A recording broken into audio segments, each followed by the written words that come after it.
Bonjour à toutes et à tous. Cette nouvelle vidéo porte sur l'ouverture et la fermeture de la première séance.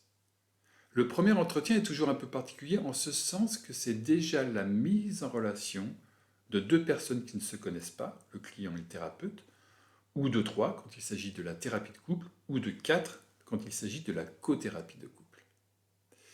Il y a toujours beaucoup de questionnements, beaucoup d'interrogations de la part du client quand il arrive pour la première fois dans le cabinet. Il s'interroge beaucoup et arrive en plus chargé d'une histoire. Pour le thérapeute, c'est aussi la découverte d'une nouvelle individualité. Il sait déjà que d'un point de vue timing, ça va être un peu trop juste. Et pourtant, il doit être garant du respect du cadre. C'est ce que nous allons voir dans cette vidéo et nous allons voir notamment les questionnements de début, c'est-à-dire d'ouverture de séance, et les questionnements de fin de séance. Questionnements de fin de séance qui aboutissent à deux options, soit la poursuite de la thérapie, soit l'arrêt de la thérapie. Et si pour le coup c'est la première fois que vous visionnez l'une de mes vidéos, eh bien je vous invite tout simplement à vous abonner à ma chaîne et à activer les notifications pour être averti des prochaines vidéos. Alors, c'est quoi ce premier entretien? De quoi est-il composé? Comment est-il structuré? Juste après le générique.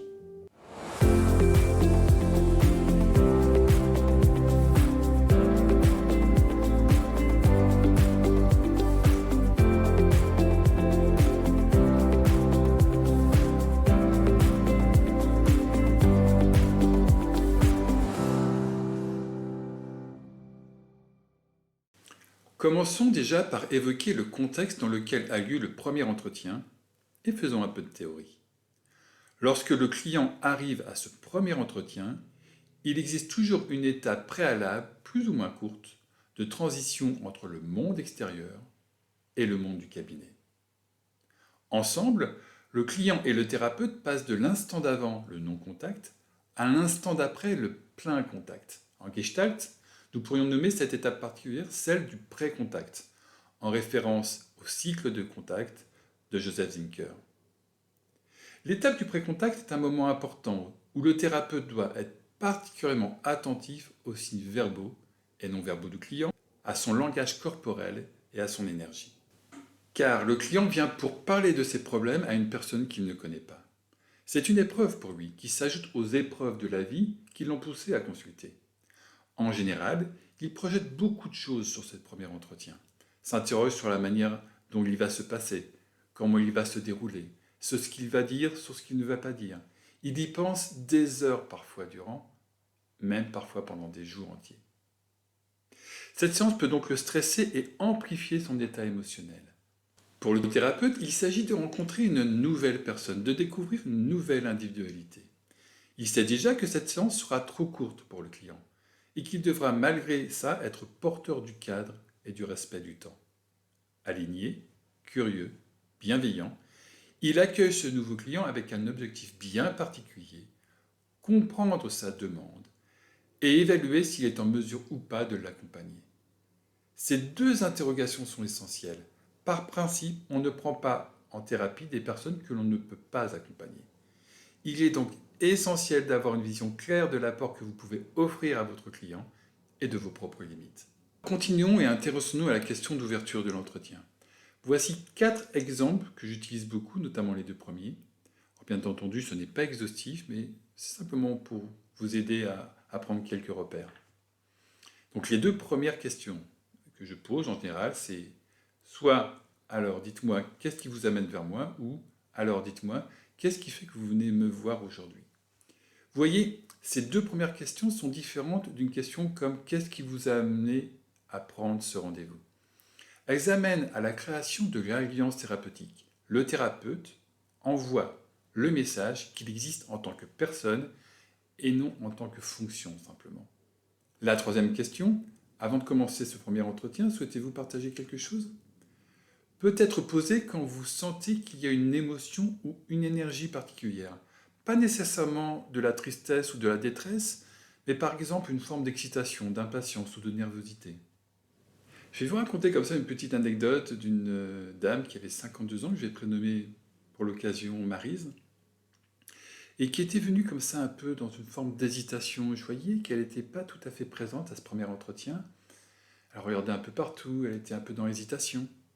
Je lui ai posé cette question à ce moment-là et je lui ai demandé voilà, si elle souhaitait déposer quelque chose avant de commencer, avant de débuter l'entretien. À ce moment-là, elle m'avait répondu que j'étais la 5e personne qu'elle consultait, le 5e psy, et qu'elle ne pensait pas vraiment que je pourrais l'aider. Voilà, que c'était à tout hasard. Elle venait ici, mais a priori, elle n'y croyait pas trop. C'était intéressant qu'elle dépose ça dès le départ. Et je lui avais dit, tiens, c'est curieux, parce que c'est un peu comme si, Marie, vous mettiez une épée Damoclès, là, tout de suite, entre nous, et je m'interroge de quelle manière on pourrait ensemble voir comment cette épée pourrait ne pas être là. Est-ce que vous avez des interrogations? Est-ce que vous avez des questions? Comment je peux vous aider là pour pouvoir faire en sorte que on puisse commencer cet accompagnement de la meilleure manière qui soit? Et ça avait apporté beaucoup de choses. Dans ses réponses, elle avait pu mettre des mots, elle avait pu expliquer un certain nombre de choses. C'était autant de matière qu'on a pu prendre ensuite dans le premier entretien et ensuite dans les entretiens suivants. Donc vous voyez, ce type de question, cette question quand vous voyez un client préoccupé ou voilà, dans une énergie un peu particulière, vous pouvez poser cette question-là. Alors continuons avec la dernière question qui est: je peux vraiment ressentir votre émotion et elle est normale ici, elle est bienvenue. Prenez votre temps. Vous voyez, cette 4e question qui est davantage une proposition est plutôt dédiée aux personnes qui arrivent dans une détresse profonde. Ça m'est déjà arrivé. Dans ce type de situation, on amène l'idée que c'est légitime, que c'est normal d'être dans l'émotion. Et le fait de le dire, ça apporte déjà une information réconfortante pour le client. Vous pouvez l'aider ensuite en faisant de la régulation émotionnelle, par exemple. L'idée ici est simplement de lui dire que c'est normal, c'est légitime dans le sanctuaire du cabinet thérapeutique d'avoir des émotions et qu'il a le temps de s'exprimer. Allons maintenant sur la fermeture de l'entretien de première séance. En fin de séance, il s'agit donc de terminer de la meilleure manière qui soit, tout en prévoyant le temps nécessaire à la conclusion de l'entretien, au règlement de la séance, à la prise de rendez-vous du prochain entretien et à le revoir. Quand la première séance a été très intense émotionnellement, il peut être nécessaire pour le thérapeute de prévoir un temps de relaxation, de régulation des émotions ou de méditation pour permettre au client un retour en douceur au monde extérieur. Cela fait partie de sa compétence régulatoire. En matière de conclusion, cette séance est un instant particulier en ce sens qu'elle amène une prise de décision quant à la suite ou pas de l'accompagnement. Le thérapeute est confronté à plusieurs facteurs qu'il doit prendre en compte pour décider. Comment se sent-il face à cette personne? Quels sont ses ressentis? Les problèmes évoqués sont-ils assimilables pour lui ou est-il particulièrement touché pour telle ou telle raison? Et là on parle de contre-transfert. La psychopathologie de la personne dépasse-t-elle ou non ce domaine de compétence ou d'intervention? De la même manière, le client aura son feeling vis-à-vis du thérapeute qu'il va d'ailleurs plus ou moins bien conscientiser. Voici quelques interventions possibles pour l'aider justement à mettre de la conscience sur ce qui s'est passé pour lui et obtenir son feedback. Première proposition: comment ça s'est passé pour vous cette première séance? Comment vous vous êtes senti? Ou notre séance est terminée, comment vous vous sentez? Comment ça a été cette première séance avec moi? La troisième proposition est plutôt à utiliser notamment quand le client souffre de non-écoute ou d'incompréhension de la part de son entourage. Nous arrivons à la fin de la séance. J'aimerais savoir si vous vous êtes senti entendu et compris au cours de cet entretien. Enfin, la dernière proposition est plutôt à utiliser quand la personne a déposé des choses intimes ou très précieuses, très vulnérables la concernant. Nous arrivons à la fin de la séance. J'aimerais savoir si vous vous êtes senti entendu et respecté au cours de cet entretien. Et puis, parfois, vous avez besoin de recadrer l'objectif, notamment quand les clients recherchent des solutions ou recherchent des conseils. Ça peut être amené de la manière suivante. Vous voyez, je ne suis pas là pour trouver des solutions ou vous donner des conseils. La psychothérapie est déjà une démarche d'ouverture à soi. J'ai pleinement confiance dans le fait que ce travail sur vous-même vous permettra de trouver les ressources nécessaires pour résoudre vos difficultés, même si cela vous paraît aujourd'hui difficile. Alors, continuons.